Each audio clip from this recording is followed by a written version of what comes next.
एक पुराने समय की बात है। एक छोटे से गांव के बाहर एक कुम्हार की बेटी रहती थी, जिसका नाम था अंजलि। वो न केवल अपने हाथों से मिट्टी के ऐसे बर्तन गढ़ती थी जिनकी प्रशंसा दूर दूर तक होती थी, बल्कि उसका स्वभाव भी वैसा ही कोमल और निष्कलंक था जैसे वो मिट्टी जिसे वो संवारती थी। अंजलि की सुंदरता और उसकी विनम्रता की चर्चा आसपास के गांवों में मशहूर थी। एक दिन उसी रास्ते से एक धनी व्यापारी का बेटा विक्रम अपने हाथी पर सवार होकर गुजर रहा था। लंबे सफर और तेज धूप के कारण उसे प्यास लगी हुई थी। जब उसकी नजर कुएं के पास बैठकर बर्तन धो रही अंजलि पर पड़ी, तो उसने हाथी रोक दिया। उसने अंजलि से पानी मांगा। अंजलि ने बिना सिर उठाए हाथ जोड़कर एक लोटा निकाला और कुएं से ताजा पानी भरकर आगे बढ़ा दिया। पानी पीते समय भी विक्रम की नजरें उसकी सादगी और आंखों में बसी शर्म पर टिकी रहीं। उसे पहली नजर में ही वो लड़की भा गई। उसने मन ही मन ठान लिया कि अगर ये लड़की मेरी बन जाए तो मेरा जीवन सार्थक हो जाएगा। जब अंजलि बर्तन उठाकर घर लौटने लगी, तो विक्रम ने हाथी की चाल धीमी कर दी और उसके पीछे पीछे चल पड़ा। कुछ ही देर में वो एक साधारण सी कुटिया के सामने रुकी। विक्रम ने भी हाथी रोक दिया और दरवाजे पर जाकर आवाज लगाई। अगले ही पल एक मध्यम आयु का व्यक्ति, अंजलि का पिता, बाहर आया।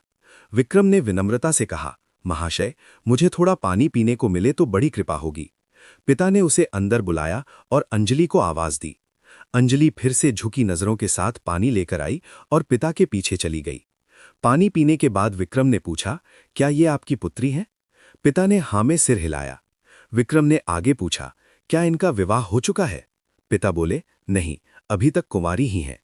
विक्रम के मन में खुशी की लहर दौड़ गई, पर उसने शांत स्वर में पूछा, फिर अब तक विवाह क्यों नहीं हुआ? पिता ने गहरी सांस ली और कहा, बेटा, बड़े घरानों में रिश्ता देने की मेरी हैसियत नहीं है। ना तो मेरे पास उचित दहेज है, ना ही कोई बड़ा सगा संबंधी, और गरीब घर में भेजने का मन नहीं होता, क्योंकि मेरी बेटी पढ़ी लिखी है, समझदार है और उसका चरित्र हीरा जैसा है। मैं नहीं चाहता कि वो किसी ऐसे घर जाए जहां उसकी कद्र ना हो। विक्रम ने तुरंत कहा, महाशय, यदि आप अनुमति दें तो मैं आपकी पुत्री से विवाह करना चाहता हूं। मैं हाथ जोड़कर मांग रहा हूं, दहेज का कोई प्रश्न ही नहीं उठता। मेरा गांव फला है, आप कभी भी जाकर मेरे बारे में जांच सकते हैं।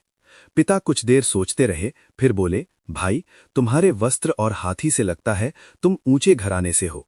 मैंने कहा तो है कि मैं दहेज नहीं दे सकता। दूसरा, हम तुम्हें जानते नहीं, मुझे अपने कुल बिरादरी से सलाह करनी होगी।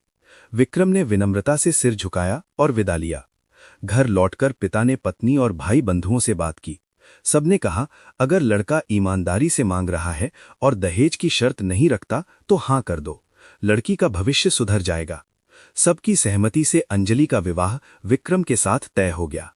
विवाह के बाद विक्रम अंजलि को अपने नए घर ले जा रहा था। रास्ते में शाम ढल चुकी थी और घना जंगल पड़ रहा था। विक्रम ने पड़ाव डालने का निर्णय लिया। ठीक उसी समय पास के तालाब पर एक लकड़हारा, जिसका नाम था मोहन, अपनी बकरियों को पानी पिला रहा था। प्यास लगने पर वो झुका और हाथों से तालाब का पानी पीने लगा। ये दृश्य देखकर विक्रम ने तिरस्कार भरे स्वर में अंजलि से कहा, देखो इस जंगली को, ये तो पशुओं जैसा पानी पी रहा है। ऐसी नीच जात के लोग कभी सभ्य नहीं बन सकते। अंजलि ने शांति से उत्तर दिया, स्वामी, पानी पीने का ढंग नहीं, दिल की शुद्धता मायने रखती है। ये वही हाथ हैं जो ईमानदारी से मेहनत करते हैं। विक्रम को ये उत्तर रास नहीं आया। उसने फिर वही शब्द दोहराए। अंजलि ने तीसरी बार कहा, इंसान की पहचान उसके काम और चरित्र से होती है, ना कि उसके कपड़ों या हैसियत से। विक्रम का अहंकार भड़क उठा। वो क्रोधित स्वर में बोला, शादी को अभी एक दिन भी नहीं हुआ और तुम मेरी बात काट रही हो। अगर तुम मेरी आज्ञा नहीं मानोगी तो ये रिश्ता यहीं टूटता है। जहां जाना हो जाओ, पर मेरे घर की दहलीज पर मत आना। और याद रखना, अगर कभी दिखी तो मेरी तलवार और तुम्हारा सिर एक ही जगह होंगे। इतना कहकर वो घोड़े पर सवार होकर अंधेरे जंगल की ओर निकल गया। अंजलि अकेली रह गई। उसकी आंखों से आंसू बह निकले, पर उसने हार नहीं मानी। उसने तय किया कि वो पिता के घर वापस नहीं जाएगी, क्योंकि वो उनका माथा नहीं झुकाना चाहती थी। तभी पास से लकड़हारा मोहन आया। उसने अंजलि को रोते देखा तो हैरान रह गया। उसने धीरे से पूछा, क्या हुआ बहन, तुम इतनी दुखी क्यों हो? अंजलि ने अपनी व्यथा सुनाई। मोहन की आंखों में करुणा उभर आई। उसने कहा, अगर तुम्हारे पास कोई ठिकाना नहीं है तो मेरे साथ चलो। मेरी माँ बूढ़ी हैं पर दिल से बहुत बड़ी हैं।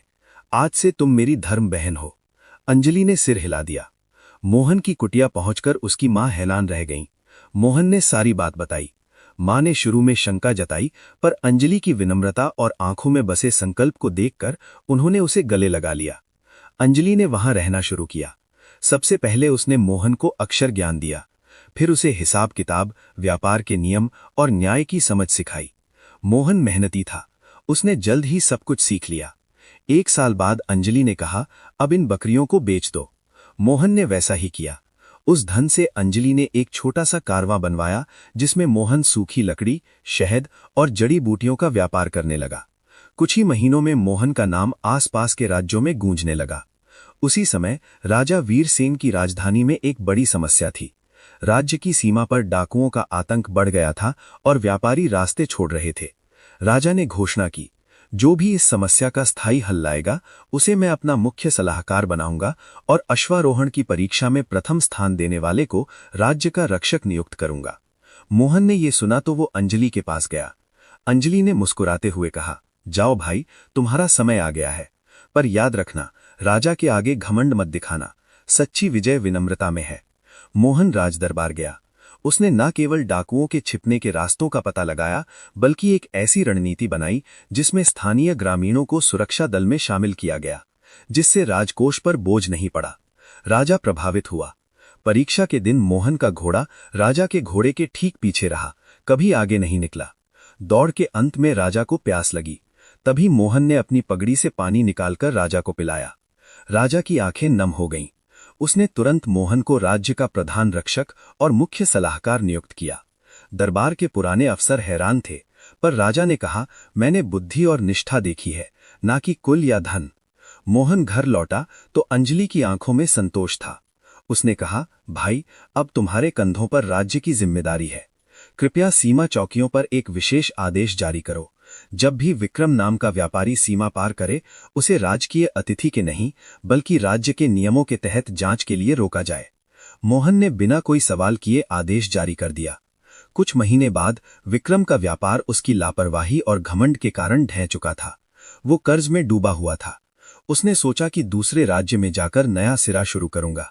जैसे ही वो सीमा चौकी पर पहुंचा, रक्षकों ने उसका नाम सुनते ही उसे रोक लिया। विक्रम चिल्लाया, मैं धनी व्यापारी हूं, मुझे क्यों रोका गया है? रक्षक बोले, राजा का स्पष्ट आदेश है। उसे बंदी बनाकर राजधानी लाया गया। खबर सुनते ही अंजलि ने मोहन से कहा, चलो कैदखाने चलते हैं।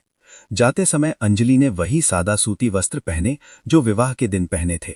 कैदखाने के अंधेरे कमरे में विक्रम बेड़ियों में जकड़ा, मैला कुचैला बैठा था।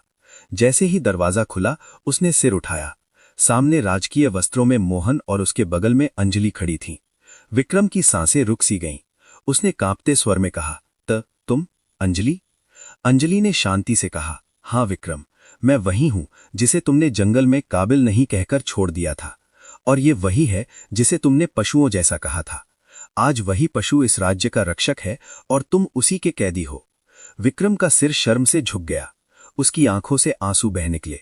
वो घुटनों पर गिर पड़ा और गिड़गिड़ाया, मुझे क्षमा कर दो अंजलि, मैं अंधा हो गया था, धन और अहंकार के अंधेरे में। मैंने तुम्हें ढूंढा, पर तुम कहीं नहीं मिली। आज तक हर दिन पश्चाताप में जिया हूं। जो सजा दोगी वो मंजूर है। अंजलि ने धीरे से कहा, मैं तुम्हें सजा देने नहीं, आईना दिखाने आई हूं। तुमने कहा था कि गरीब कभी नहीं बदल सकता, पर देखो, गरीबी ने नहीं, संस्कारों ने और मार्गदर्शन ने इंसान को ऊंचा बनाया है। तुम्हारे पास सब कुछ था, पर इंसानियत नहीं थी। उसके पास कुछ नहीं था, पर दिल विशाल था। अब बताओ, असली ऊंच कौन है? विक्रम ने सिर उठाया और रोते हुए कहा, तुम सही थीं। मैंने अपनी ही बुद्धि को अंधा कर लिया था। अगर तुम मुझे एक और मौका दो तो जीवन भर तुम्हारे चरणों की रक्षा करूंगा। मोहन ने विक्रम के कंधे पर हाथ रखा और कहा, जो सुबह का भूला शाम को घर लौट आता है, उसे भूला नहीं कहते। अंजलि की आंखों में नमी थी, पर चेहरे पर शांति। उसने कहा, मैं तुम्हें सजा देने नहीं, एक अवसर दे रही हूं। अगर तुम्हारी वो तलवार जंग खा गई है जिससे तुमने मुझे धमकी दी थी, तो उसे पोंछ लो। मैं तुम्हारे साथ फिर से चलने को तैयार हूं, पर इस बार समानता के साथ, अहंकार के बिना। विक्रम ने अंजलि का हाथ पकड़ा और कहा, वचन देता हूं, अब कभी अहंकार की आंख से नहीं देखूंगा। तुमने मुझे जीवन दिया है, मैं तुम्हारी छांव बनूंगा। मोहन ने मुस्कुराते हुए दोनों को विदा दिया।